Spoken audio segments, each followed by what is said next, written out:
Sanibonani guys, igama ngiNqobile niphathela amazibela homecoming ngamhla ka-29 July. Indaba-ke ye-accident yesithuthuthu ekade involve-ke umuntu wesifazane okhulelwe igcine isiphuma ngisho kumaphephandaba okusho khona ukuthi iklinikhi yase-Okhambeni, yo guys, isodakeni obishini uqobo lwalo. Umndeni-ke wakaZethu ubukade uyifunda-ke le article, kubonakala nje ukuthi nawo ushaqekile ukuthi iklinikhi okusebenza khona indodakazi yabo sekwenzeka isigameko esibi kangaka.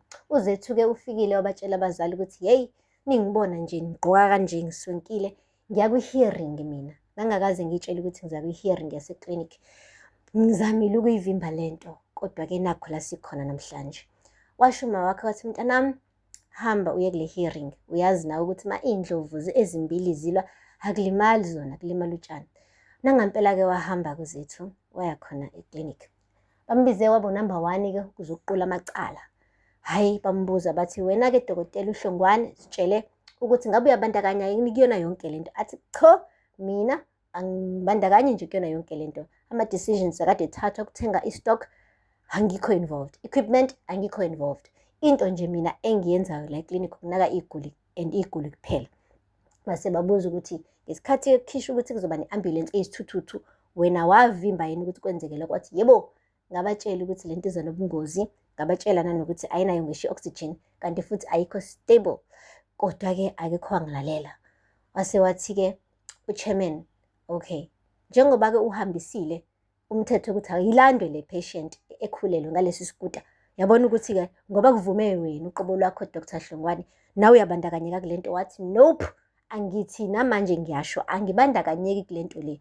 Kwakumele phela ngithi asihambe isithuthuthu seyilande i-patient, ngoba kube ngathi i-patient ayimane ingalandwa, kwakuyofana nanokuthi ngi-negligent, ngilaxaze i-patient, ebese-ke nami ngiphinda ngiba secaleni, ngoba ngathi uma ngithatha iy'fungo ngasho ukuthi angisoze ngalaxaza i-patient uma ngidinga. Girl, uyakwazi ukuzikhulumela ngomlomo wakhe. So I gave her a point for that, ukuthi ukwazile ukuthi amelana no-chairman, noma esethi manje-ke nawe uyangena kuleli cala kaShobane. Wakhulumela ugeli, hey, ngoba umlomo yishuba lokuziphungela, usiphungelile ugirl, and-ke bathi akaphume kulandela omunye. Guys, uphindile-ke bekade speaker number 2, and uphindile-ke guys uShawule uvalo kwathi alumneqe, ngoba phela uyazi ukuthi uyangingiza uma ukuthi ubhekene nenkinga. Umtshelile kuThando wathi lalela, ehlisa umoya wena, umsulwa wena, awukazi udla imali zeklinikhi. Wathi hayibo Shobane, uthenga imoto, uyibonile unyanyavu lwemoto, futhi kuthiwa uthenga ngale imali le yaseklinikhi. Wathi yethu yabo uzoboshwa-ke manje, uzoboshwa-ke manje. Yabo meka kuzo uMetron ukhuluma kanje ukuthi uShobane uthathe imali zeklinikhi wathenga le moto, uzoboshwa-ke manje. Uxabane noMetron ngoba uyasebenza phela uShobane udokotela. Wazi ngani ukuthi le moto uyithenge ngey'mali zakhe ze-salary? Thuluthinya ukhulume into okuyiyona laphaya kwi-hearing, hhayi into engakufaki. Hhayi, uphindile watatazela even more. Bambuzile-ke bathi-ke ngitshele-ke we-secretary, angithi wena oshaya igqivizo lapha zayo yonke into efika nengenayo? Wathi yebo kunjalo. Wathi okusho khona ukuthi wena oshaya igqivizo ngama-equipment afikayo anaphumayo nayo yonke into? Wathi yebo kunjalo. Wathi khona omunye umuntu one-access isigxivizo ngaphandle kwakho? Wathi cha, yimina onaso kuphela i-access, futhi nginanokhiye uma ukuthi ngiyaphuma ngiya elantshini ngihamba nawo. Bathi good, manje usitshelele lama-items awu-8 ekutholakala ukuthi athengiwe la agcivazelwe aphi? Wathi wathi buka, kunezinto eziwu-8 zala egcivazelwe ukuthi zifikile kodwa zifikanga.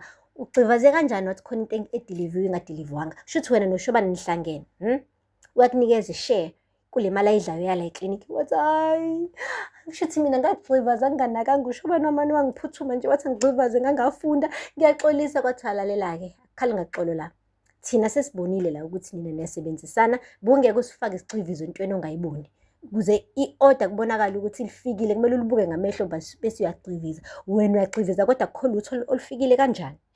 Awu guys, sizamkhalela kanjalo-ke uphindile bakithi.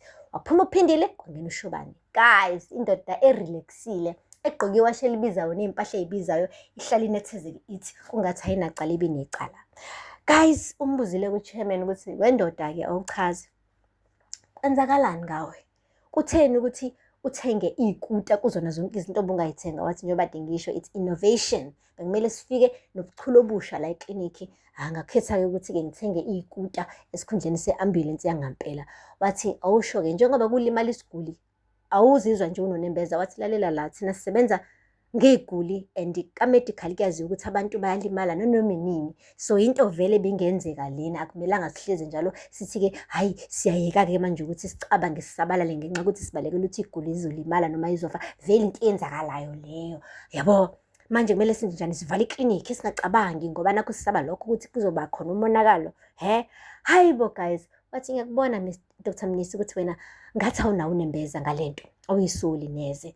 Hhayi, waqeda lapho waqhuba ikhanda nje wangakhombisa nanokukhombisa ukuxolisa uShobane. Kwathiwa okay kulungile ungaphuma. Emva kwakhe kwangena uma wakhe obekade eqhaqhazela nje straight. Bathi Metron, ngabe uyabandakanyeka nawe kule nto? Athi Metron chabo. Wathi awusitshele ukuthi kungani ungayivimbanga yonke lento. Wathi yazi ngesikhathi saqala nje lento le yalama project mina bengibone ngathi konke kuhamba kahle. Angazi nami ngibone sekulate ukuthi cha yona inobungozi. Wathi awungitshele ukube bekuwomunye udokotela hhayi indodana yakho efike nalama ideas ey'kuta ubuzovuma wena? Wathi eyi cha ngicabanga ukuthi bengeke ngivume. Wathi awusho ukuthi kahle kahle uvumele yonke le nonsense ngoba nakuyindodana yakho ephethe yonke le operation. Wathula uMetron. Wathi awukusho-ke ngabe indodana yakho ikwenze konke lokhu ama-decisions yonke into ibiyithatha lama-decisions iyodwa noma ubukade uyilekelela? Hayi guys, uMetron wamfaka uShobane ngaphansi kwebhasi. Wathi yeyi angazi lutho mina, zonke iy'nqumo beyithatha yedwa, besingakhulumi lutho, konke uyena bekwenza yedwa. Hhayi bamane bathi-ke kulungile yilokho kuphela vele bekade sifuna ukuzwa, siyabonga. Guys, to tell you that Shobane is in trouble, kodwa he doesn't seem to care. Angazi ngathini ukubona umuntu already ukulahlekelwa yona yonke into. That is him. Angazi noma unaleli themba lokuthi noma thiwa-ke izinto ziyabheda la okuhambeni iklinikhi vele usazohamba eJohannesburg uthola umsebenzi wakhe back. But from the looks of things ngathi ngisho noma thiwa-ke uya eJohannesburg mekuthi igama lakhe libi la, angiboni ukuthi uzovunyelwa ukuthi asebenze nale eJoburg. Okusho kona ukuthi lo bukhazikhazi nje abhizi ngabo manje uyabugcina. Guys, this is all gonna end in tears for him sooner than later.